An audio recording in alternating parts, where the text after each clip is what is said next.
My name is Christina Harewood, and I work at Lean And I'm excited to talk to Ori today and get a little insight into how his brand leverages innovation and gets their users motivated to use VIA.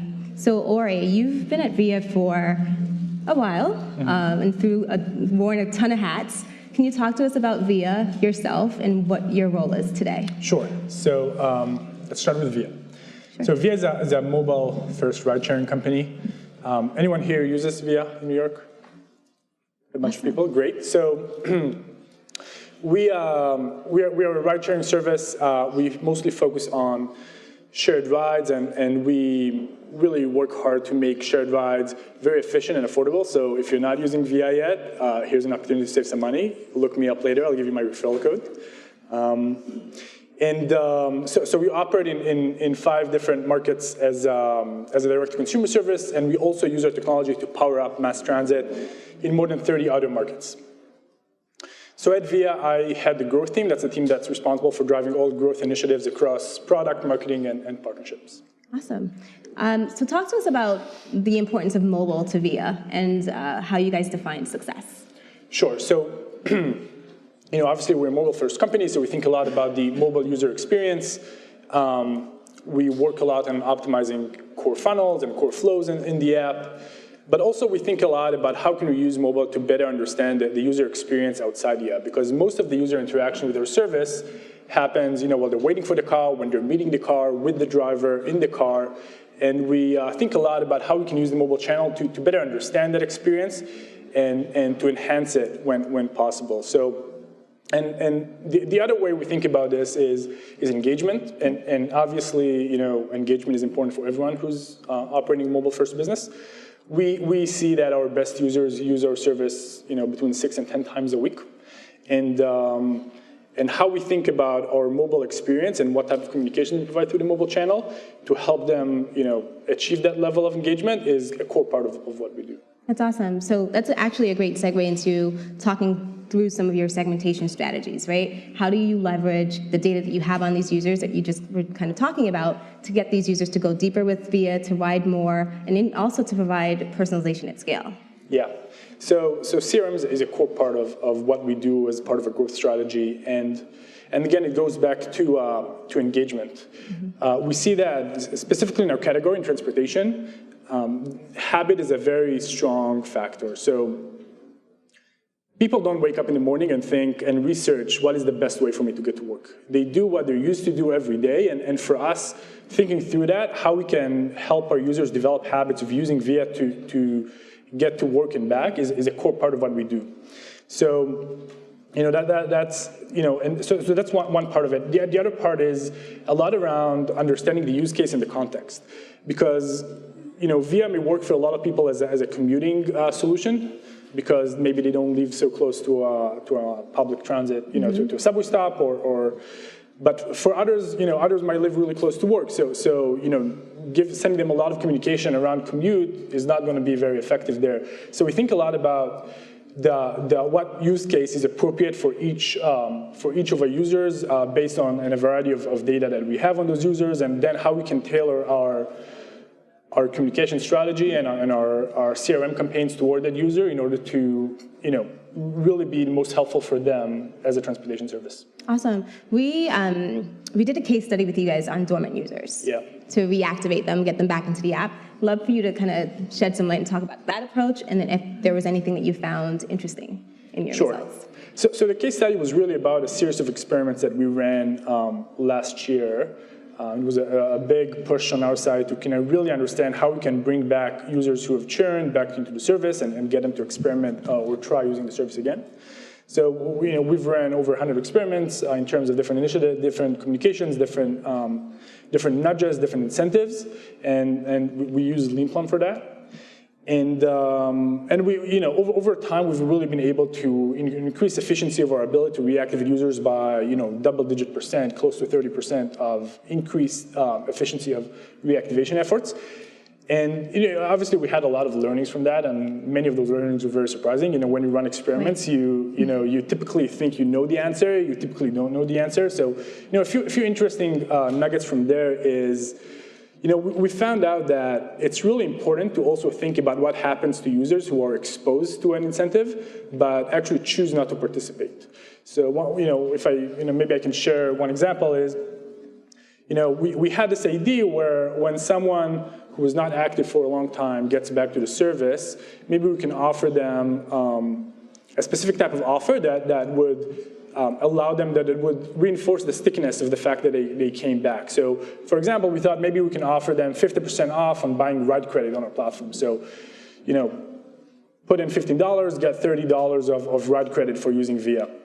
And what we found is, initially it looked very successful. The users that have received the offer and have chose to accept it have definitely shown much higher rates of engagement over the next few weeks. But then when we dug in a bit deeper, it looked like the users who have been exposed to the offer but have chosen not to accept it have actually been engaging at a lower rate than users that have never been exposed. So being exposed to a message and then making the conscious decision that this does not work for me really anchors users on how they think about the service and what they want to use. So sometimes it just might be beneficial not to show offers. And at aggregate, it made sense for us, when we looked at the data based on the group that opted in and the group that chose not to opt in, it wasn't very clear that overall that type of incentive was beneficial.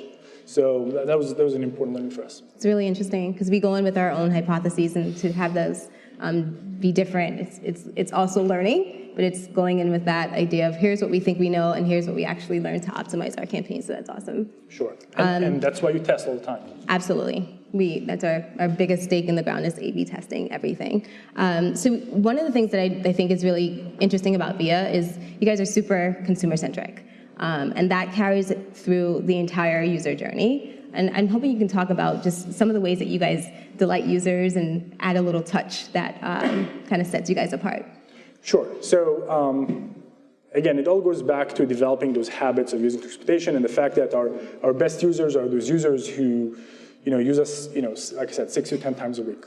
And if you think about that, you really, having one of those users having a bad experience on our platform is actually very expensive for us, because having one of those users churn has a meaningful impact on, overall volume. So we think a lot about how we can drive delight, and it also goes back to growth because, 80 to 90% of our growth has been coming through word of mouth, and, what drives word of mouth is the combination of delight Absolutely. And great price point. Yep. So we think a lot about how we can enhance the user experience. One interesting thing we can share, and this is actually something that we've did some joint research on together with the NYU Business School, and there was a paper that we published on that, is we looked at users who have bad experience on our platform.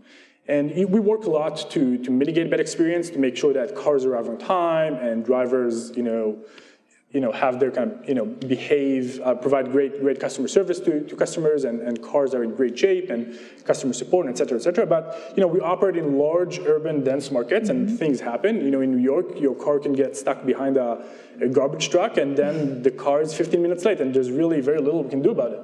So, what we found is, in those cases, it's just really important for us to own it and be proactive about it. Absolutely. And we've run this test where we developed developed a tool that allows us to, in real time, understand if a user is experiencing, is having a bad experience. It could be, again, because their car is very late, or it could be because of different road conditions, the car had to take a very different route, and they ended up arriving much later than they were supposed to their destination.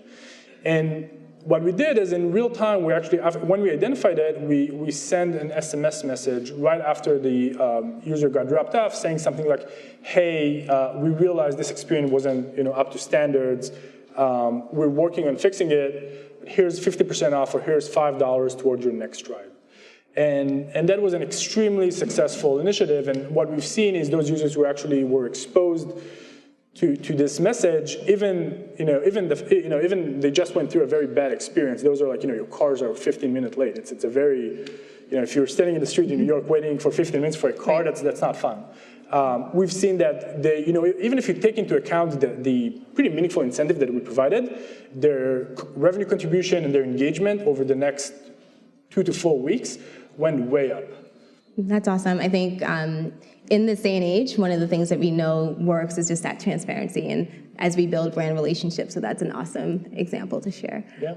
So on a broader scale, more about the ride-sharing market, your thoughts on where the industry is as a whole and where VIA sits. What's on the horizon for you guys?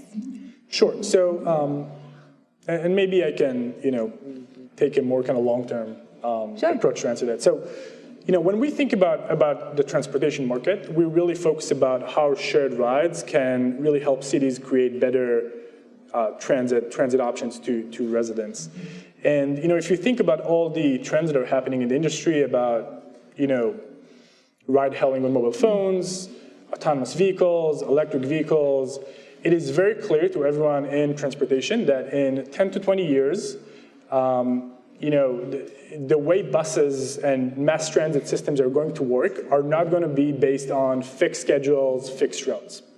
So we're thinking a lot how we can use our technology to enable transit agencies and cities around the world to create better, more efficient, and more convenient transportation solutions. So an example for that is we have a partnership with the Berlin Transit Authority that we'll be launching in a few weeks, where we're adding a few hundred vehicles that operate under the VIA model to their transportation fabric. So, in Berlin, you could take a tram, you could take a bus, and you can take, a VIA-like service that we're powering. And we really think this is, where transportation at large is heading, and working hard to operationalize it. And, we have partnership, in all 5 continents with over than 30 cities. Singapore's just signed a massive contract with us to modernize their transit industry. So really bullish on this That's direction. Great. So transportation on demand, bringing it global. That's awesome. So any questions, I guess? If you have questions, you can field them. I'm Nick. I'm with a music education app, Big Music Games. You had mentioned that you developed a tool for realizing when a user was having a bad experience. Could you just speak about your method for that, or what that tool was, how you set up that system for yourself? Yeah, well, the tool is maybe a bit of a very kind of specific wording for that. It's basically a service that is monitoring our real-time ride data, and go through a classification algorithm that tries to understand whether in real time a rider is having a bad experience or not. So it's a backend tool hosted in the cloud that in real time spits out triggers for those type of campaigns. Awesome. Well, thanks for having us, guys.